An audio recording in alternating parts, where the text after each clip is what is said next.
여러분이 생각하는 문화재는 어떤 것인가요? 오래된 것? 혹은 역사의 일부분?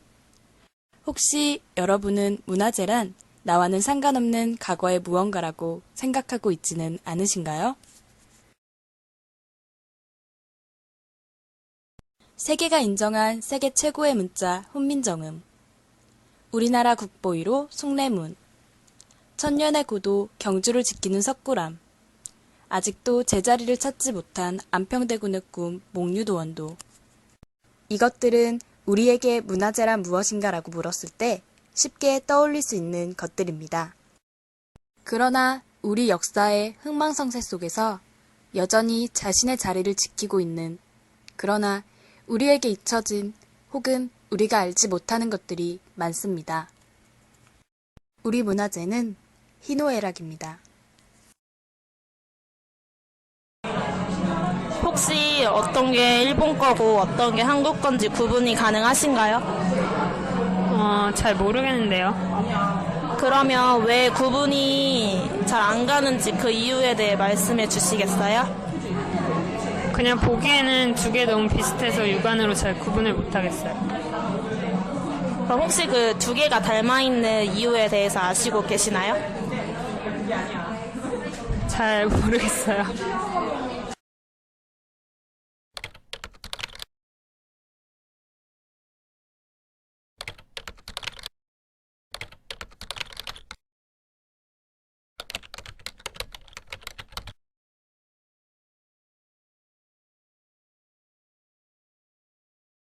부여의 선화공원 안에는 백제가 일본의 불교를 전해준 것에 감사하며 일본 불교 사은사업회가 건립한 불교 전래 사은비가 존재합니다.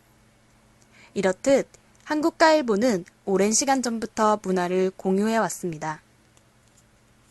일본 불교 문화에 가장 큰 영향을 준 백제의 수도 부여에서 출발하여 그 화려한 우리 문화가 살아 숨쉬는 일본, 그리고 그 속에 아스카 문명의 중심지 나라, 827km나 되는 먼 길을 따라 위대한 우리 문화재의 흔적을 눈에 담아보았습니다.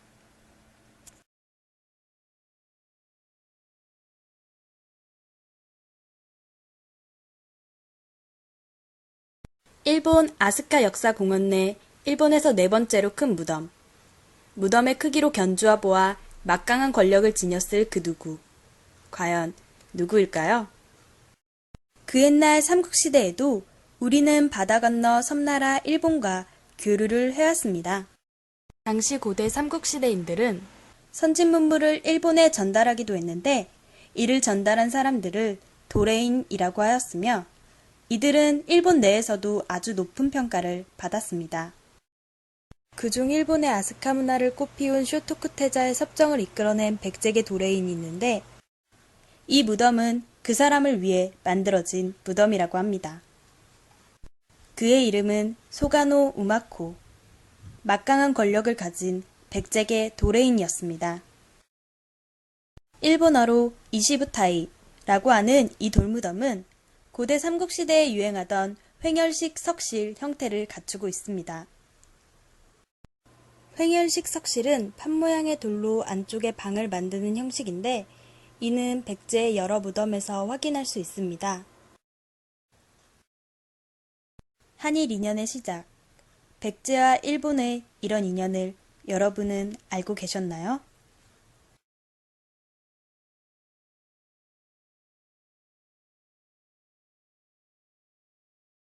일본 나라현에 있는 한 사찰, 아스카데라. 최초 주지승 고구려 승려 해자, 백제 승려 해총. 일본 사찰에 왜 고구려 백제 승려가 주지승으로 있었을까요? 596년 일본 최초의 사찰이 지어졌습니다. 아스카데라의 창건과 함께 일본의 화려한 불교 문화가 꽃피우게 되고 아스카 시대의 서막이 열리게 됩니다. 그리고 그 중심에는 우리 백제인의 기술이 있었습니다. 백제인이 지은 이 아스카데라는 그만큼 백제의 숨결이 많이 남아 있습니다. 아스카데라에서 발견된 기와의 수막새는 백제에서만 나타나는 기와 모양과 비슷합니다. 일본의 한 학자는 아스카데라의 모델은 한국 왕응사라고 말했습니다. 우리와 함께 피운 일본 아스카 문화의 꽃. 그것을 모르고 있던 우리에게 꽃을 함께 피웠다고 말할 자격이 있을까요?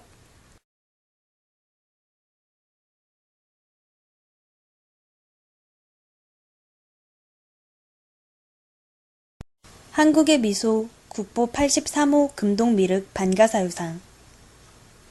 일본의 미소 목조미륵 반가사유상. 쌍둥이로 비유되던 일본의 목조미륵 반가사유상이 한국에서만 나는 적송으로 만들어졌다는 것이 알려지면서 우리 문화의 우수성이 드러나게 되었습니다. 고대 삼국의 영향을 받아 만들어진 일본의 반가사유상과 한국의 반가사유상은 불상의 형태나 옷주름의 처리까지 닮아 있습니다. 그러나 한국의 영향을 받았다면 당연히 존재해야 하는 한국인의 얼굴 인상은 그 흔적을 찾아볼 수 없게 되었습니다. 19세기 말 일본은 한국적인 얼굴 인상을 지우기 위해 목조미륵 반가사유상에 보수를 하였기 때문입니다. 비록 한국의 얼굴을 잃었다고는 하지만 그 온화한 미소에서 우리의 따스함을 미세하게나마 느낄 수 있습니다. 아직도 일본의 땅에서 목조미륵 반가사유상은 미소로 우리의 관심을 기다립니다.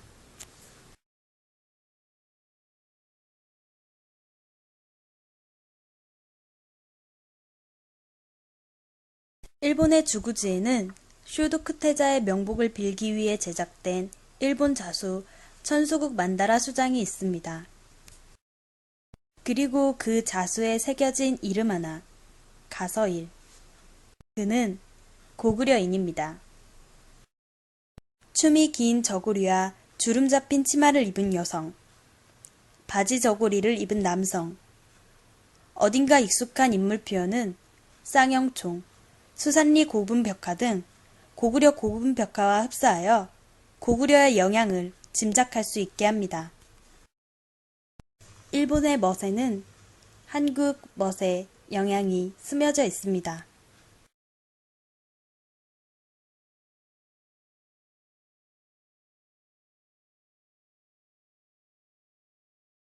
일본 최초의 세계문화유산인 호류지. 그 곳곳에서 우리의 불교 문화의 흔적을 찾아볼 수 있습니다. 호류지의 인자형 난간, 베을림 기둥, 구름형인 운영 공포는 고구려와 백제의 건축 양식에서 많이 확인할 수 있는 것으로 삼국시대의 건축 양식의 영향을 짐작하게 합니다. 호류지에 들어서면 가장 먼저 우리를 반기는 호류지 오중탑은 우리의 정림사지 5층 석탑을 떠올리게 합니다. 백제의 기술자들이 만들었다는 이 오중탑은 세계에서 가장 오래된 목탑으로 고대 삼국의 건축 양식을 확인할 수 있습니다. 동양의 비너스라 불리는 백제 간음상은 11등신의 길쭉한 비율을 지니고 있습니다. 그리고 이러한 비율의 불상은 백제 불상에서 많이 확인할 수 있습니다. 실제로 이 불상은 백제의 위양이 선물로 보냈다는 설과 백제 기와인이 만들었다는 설이 존재할 만큼 백제 불교의 영향의 산 증인이라고 할 수 있습니다. 호류지는 동서로 탑 금당이 서 있는 형식인 1탑 1금당의 가람 배치를 하고 있습니다.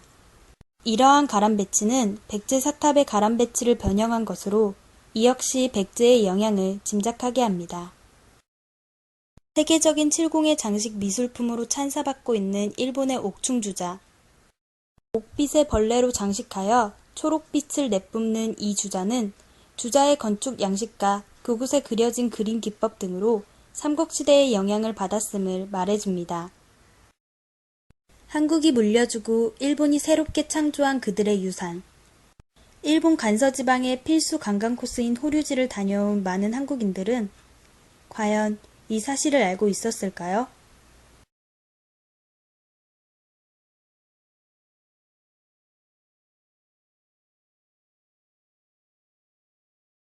(1972년) 일본 나라현 세기의 발굴이 시작됩니다.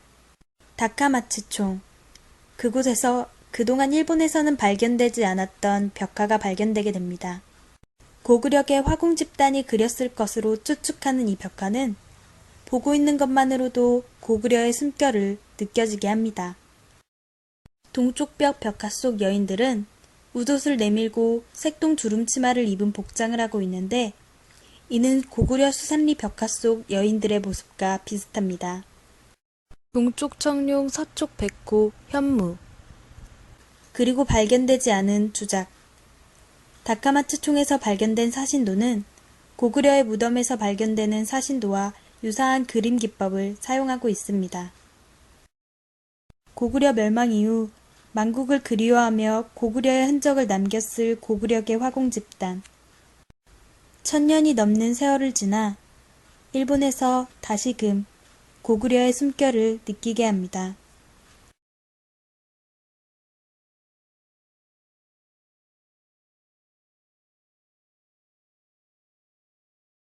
일본 서기에는 조메이 천황이 금년에 백제군과 백제대사를 만들겠다라고 말했다와 백제천 곁을 궁터로 했다라는 구절의 기록이 존재합니다. 기록만으로 존재했던 백제대사는 1997년 그 터가 발견되었고 그곳에서는 백제의 수막새와 비슷한 수막새가 발견되었습니다. 백제인들이 많이 거주하던 터에 세운 백제대사 그리고 백제궁. 당시 일본에서의 백제의 위상을 알 수 있게 합니다. 그러나 지금의 백제사터는 근처 백제사 공원에 쓰인 국가 중요문화재라는 말이 무색할 정도로 문화재로서의 관리가 제대로 이뤄지지 않고 있습니다. 차가운 땅 위에 홀로 서 있는 백제사 삼중탑은 그마저도 거미줄이 쳐진 채로 서 있어 그 쓸쓸함을 더합니다. 우리의 무관심이 이토록 아름다운 문화재를 더 외롭게 한 것인지도 모르겠습니다. 이제는 흘려야 할 눈물을 흘리고 잊혀지고 버려진 우리 문화재와 그 우수성을 지켜주어야 할 때가 아닐까요?